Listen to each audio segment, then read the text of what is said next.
Again, I want to recall you that neural crest cells migrate within the pharyngeal arch and makes the secondary mesenchyme, which gives rise to all the pharyngeal nerves as well as the skeletal element. So if the examiner is asking the skeletal of the pharyngeal arch, like the mandible, like the thyroid, cricoid, whatever the cartilage, the best answer will be the neural crest cells. Okay, so yes, one by one, can you see this image? The first arch, you can compare here. What are the bones near here? Start from the your ear part. Yes, the first arch, can you see this image?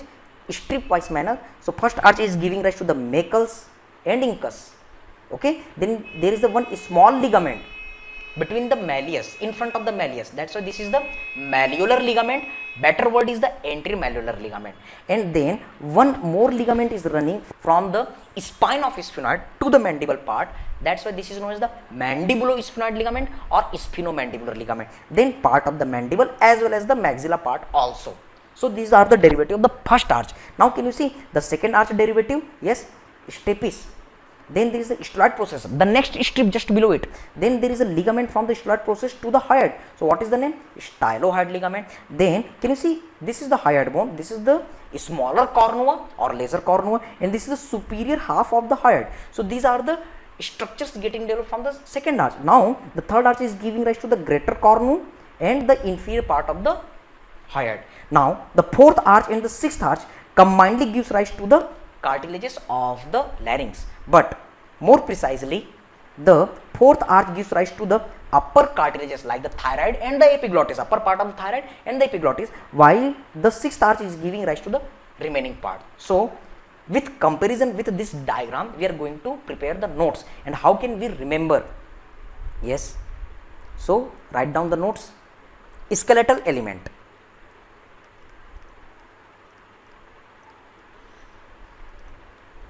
of pharyngeal arch. Okay, so just see here, first we are talking about the first arch skeletal element, or you can say cartilage. Yes, it was studied by one anatomist, Meckel's. So this is also known as the Meckel's cartilage. Again, I want to recall you, these all are developed from the neural crest cells. So if examiner is asking the question, then neural crest cell will be best answer. Yes, it gives rise to the 5M tree. What are the 5M? Yes, first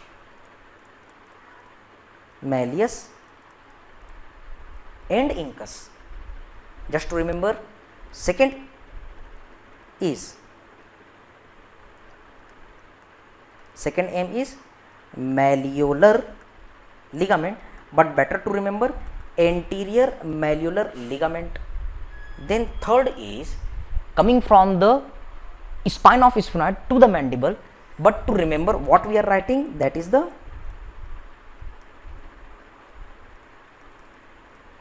mandibulo sphenoid ligament. But at time of exam you will face this ligament as sphenomandibular ligament. Now the next M, mandible,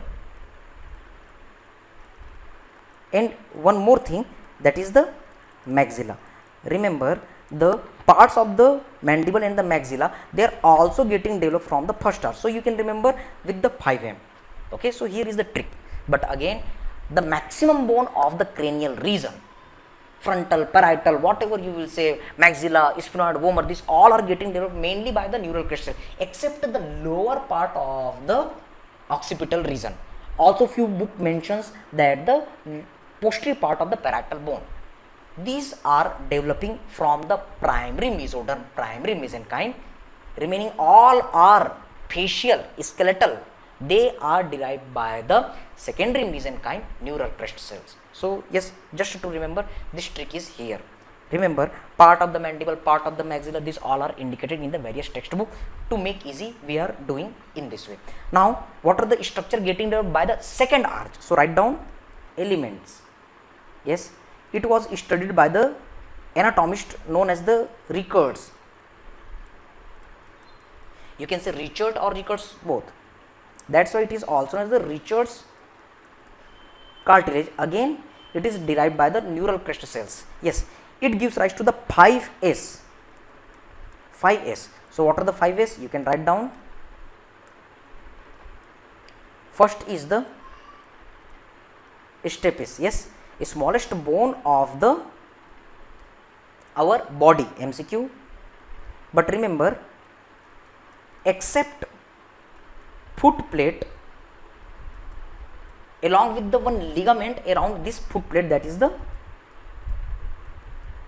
annular ligament, which are derived by the otic capsule.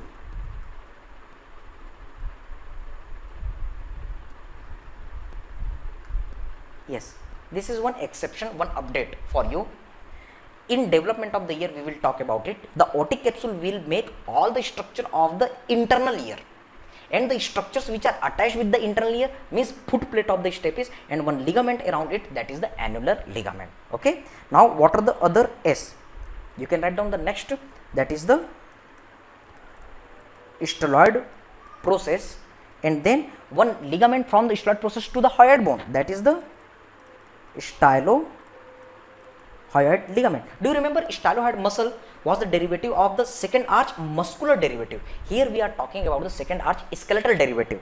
Now after this, the hyoid bone is having the two part, upper part and the lower part. Upper part is having the smaller cornu, which is also known as the laser cornu or cornua. Okay, and superior half of body of hyoid. Okay, so how can you remember? S, S, S, S and the S. Yes, the first arch is mainly making the mandible, that's why first arch cartilage is also known as the mandibular cartilage, while the second arch is participating in the formation of the hyoid bone, that's why second arch is also known as the hyoid cartilage. Okay, so these are the 5 S for you. Now the third arch, can you see the third arch?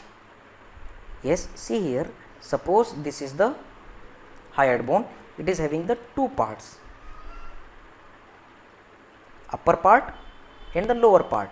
Yes, this is the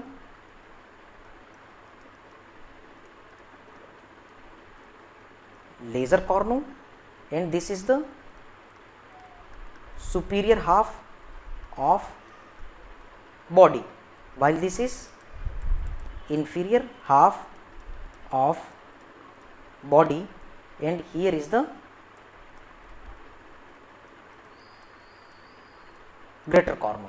So just to see this color coding, this laser cornu and the superior half, they are developing from the third arch, while this lower part, greater cornu and the inferior half of the body, they are developing from the third arch. Yes, these are developing from the second arch skeletal derivative, while these are developing from the third arch skeletal derivative. So remember, these are the MCQ in the FMG exam, in the NEET exam, recent pattern. The hyoid bone actually it develops from the contribution from the second as well as the third arch. So it is very easy to remember. Okay, so now we are going to talk about the fourth arch plus sixth arch skeletal derivative. They combinedly forms the all laryngeal cartilages.